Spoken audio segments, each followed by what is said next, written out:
So today we're taking a look at some of the improvements on the Orion 2 over the Orion 1 and the changes they've made to it. There will be a full review coming for the Orion 2 once I've had some more time to use it. So on the left we have the Orion 1 and on the right the Orion 2.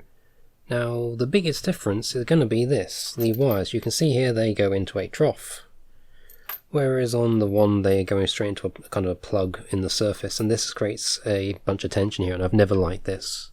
On the Orion 2 however, they've resolved that to a greater degree. The wire doesn't have that pinch point anymore at the base of the surface, and it extends down into the base, and that should reduce the strain on the wire quite a lot, and I'm quite happy with that change. The second major change is they've removed the detents from the throttle axes, so there's nothing there. There's no idle, no cutoff, no afterburner, whereas on the original you've got a switch just down here on either side, which will give you that resistance into afterburner and the cutoff position. Now the advantage of this is it means that you can have various different detent plates like this one, and you can install it in on your throttle and screw them in, and then with the addition of a new piece like this, it can have a lifting mechanism for having a physical detent control that you can not only control or change depending on your throttle, but also you can configure the positions of these, giving you variable positions for variable modules and handles.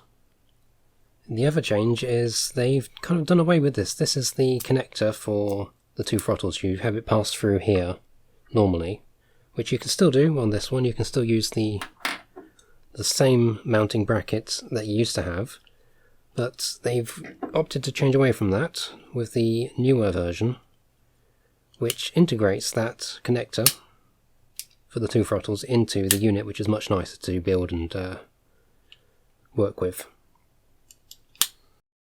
The other consequence, of course, is if you have a throttle or an aircraft that doesn't have a detent, you don't need to worry about it. So, for example, on the Collective, they've done away with the detents by reducing the travel to within the detent positions.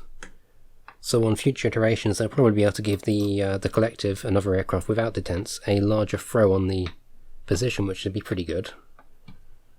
So enough about the actual throttly parts here. We'll talk about the panel itself on the top here. So the switches are generally the same. I haven't noticed any particular difference. I think they're the same switches underneath.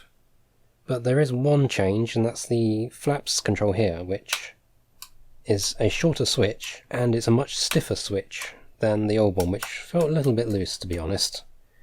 It wasn't a bad switch by any means, it was just soft, whereas this one's much stiffer. Otherwise the switches are more or less the same. The biggest change, however, is that they're now recessed into the panel. They're not exposed like they are on the Orion 1, so they look a lot more professional. The switches don't have the threads sticking out everywhere. Now, there is one consequence of having all these grooves and surface panel pieces inside the top instead of this smooth flat surface. It's going to catch dust, and long term you're probably having a toothbrush or something to clean that out.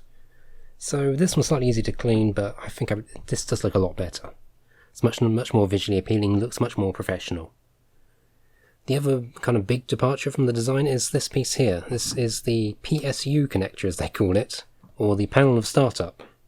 Now the startup panel can be connected to their Super Libra Taurus combination, but the Orion now has this mounting plate to allow you to connect it without the need to, shall we say, bodge it like I've done in the past with mine. So it's a much nicer solution there. However, there is one problem. So this works great if you had the Hornet handles or any other handle that doesn't require an extension for the detents and uses, say, this.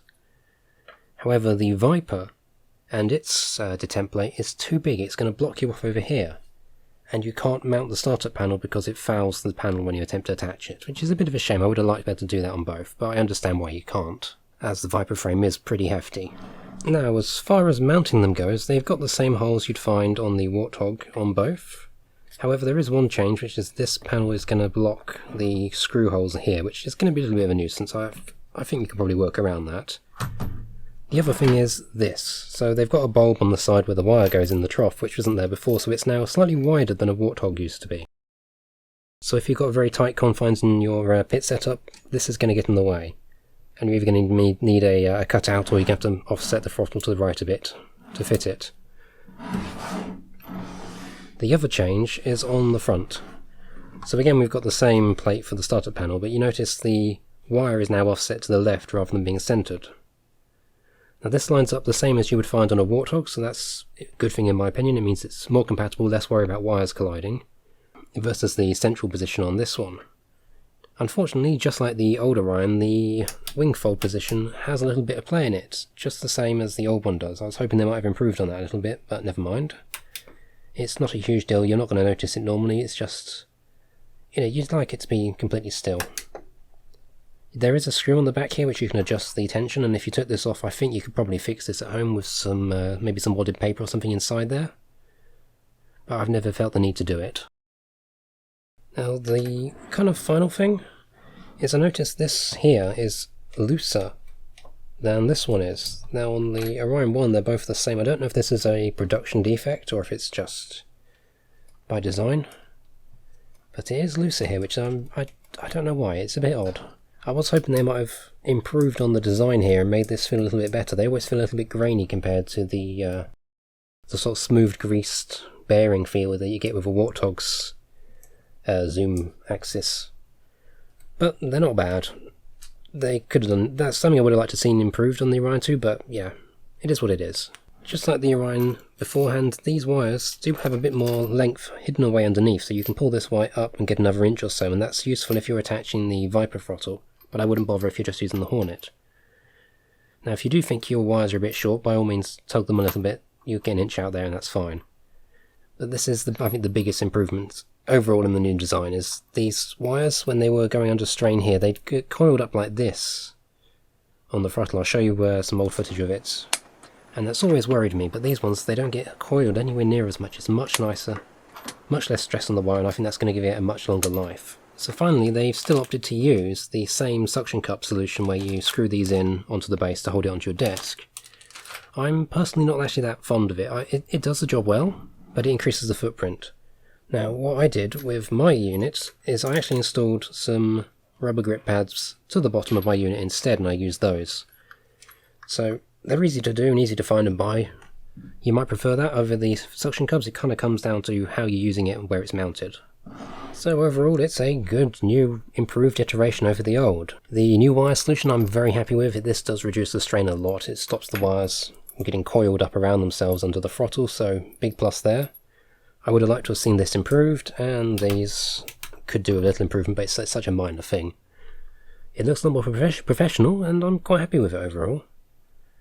And because they've taken away that detent, they can now use the custom plates, which I intend to do in the full review later on. What I'll do is probably review the base, and then I'll review the detent plate and the Hornet handles which it's designed to go for. Now I imagine that this can be used with any throttle they like.